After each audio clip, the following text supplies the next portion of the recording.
Thanks, Wes. And in other news, HOVENSA has raised its rack rates 5.5 cents a gallon for regular gasoline. Today's adjustment is the 7th time this year that HOVENSA has raised the rack rate. The most recent survey of the retail gas prices in the territory by Consumer Affairs shows that the average retail regular price of a gallon of gasoline was $2.38 on St. Croix, $3.06 on St. Thomas, and on St. John, it was at $3.95 a gallon. Well, that's for your car and your truck, but what about airline hikes due to gas prices? News Channel 8's Wes Small follows this exclusive report involving airline wars.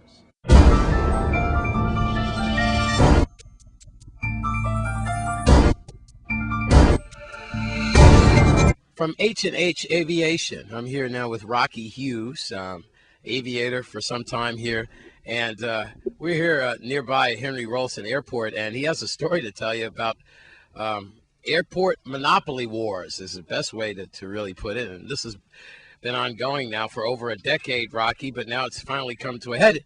How can it affect you, the consumer, as you fly off island and so forth, and how it affects the rack rate as we are talking about fuel prices? What it comes down to is that if there's a monopoly situation on an airport or any given area, that particular vendor can get whatever he demands for the price of his product, such as jet fuel in this case.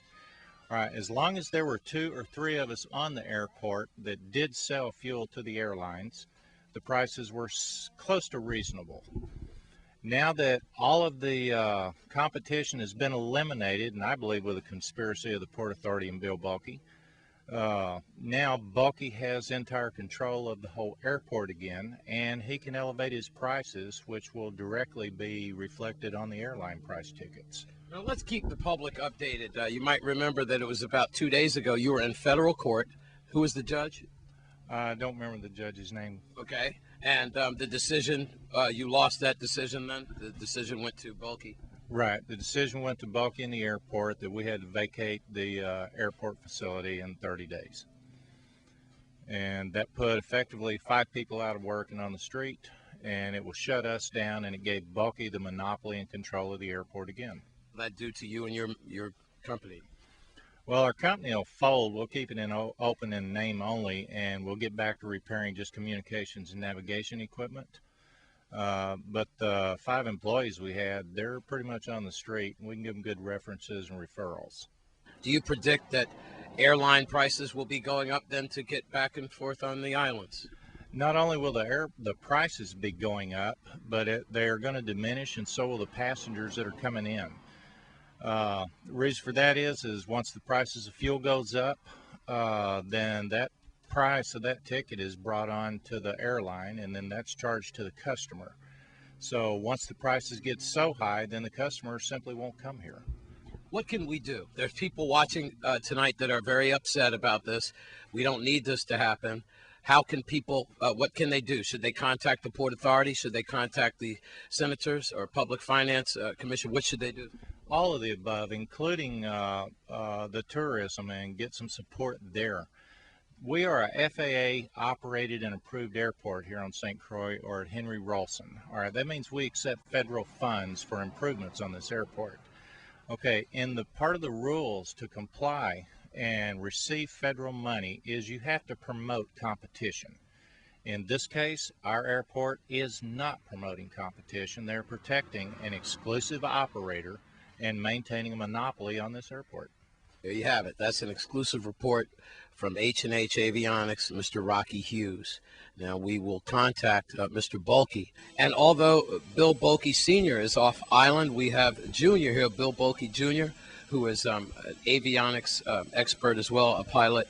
And you, again, Bill, you didn't see the interview that we just did with Mr. Hughes from H&H. But he's just been evicted. He just lost his case going against your dad for some time. And one of the things he did put out that we're concerned about is that the public could be looking at raised airfares, since your dad could have a type of monopoly on the fuel and so forth. Now, could you assure the public then about the prices, or what do you have to say? The fuel prices in general, jet fuel, avgas is what you see put into like Cape Air and piston aircraft. The prices are going to stay the same. We've stayed consistent over the years, ever since we lost the DoD contract. There's no need for us now to all of a sudden just hike our prices up. Caribbean Flight Center is still in business. That's the other fuel provider on the field. They provide, we all compete on a level, we charge different prices. We tend to follow the national average, wherever it is made, from California to Florida to Montana. There's an average cost above rack that we aim for. I mean, that's how we pay for our 20 plus employees. We provide them health insurance, 401k. So you've got to make some sort of profit on the fuel. Now that Mr. Hughes is going to be evicted, that's news to me. Our fuel prices aren't going to dramatically go up. The DoD contract, that's a preset cost above rack that we've negotiated with the DoD. Mr. Hughes, Caribbean Flight Center, and ourselves all submitted a bid. We happened to win. I guess our price was the lowest, or they felt that we were going to be the best option for the fuel service. So there's not going to be some sudden increase in fuel prices whatsoever. All right. That's Bill Bulkey Jr. responding to the previous interview that we had with Mr. Hughes from H&H Avionics. Here at Bulkey, I'm Wes Small for News Channel 8. Thanks, Wes. And when we come back from this break, we'll take a look at your Caribbean report, plus more. Stay with us.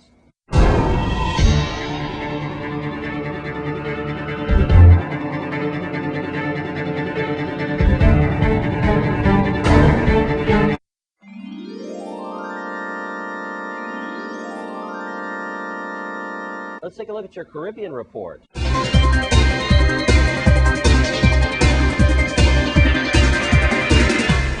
An interesting story. Charlestown Nevis relatives of a Charlestown man went missing during a family excursion to Indian Castle on Wednesday.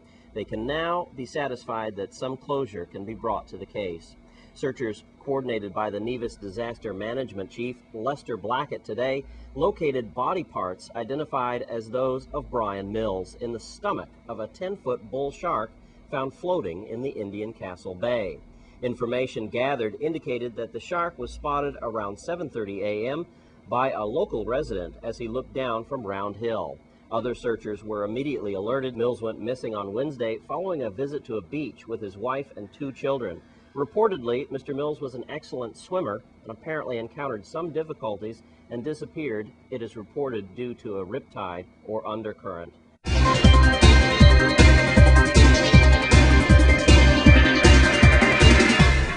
And that's your Caribbean report. And now it's time for our Channel 8 news segment called Dumb Crooks.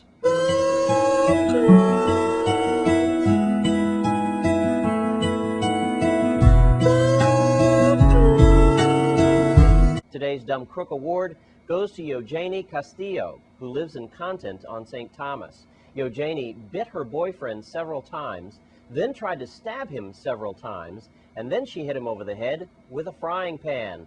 Why, you ask? All because he refused to flush the toilet. Apparently, Eugenie warned her boyfriend several times to flush the toilet.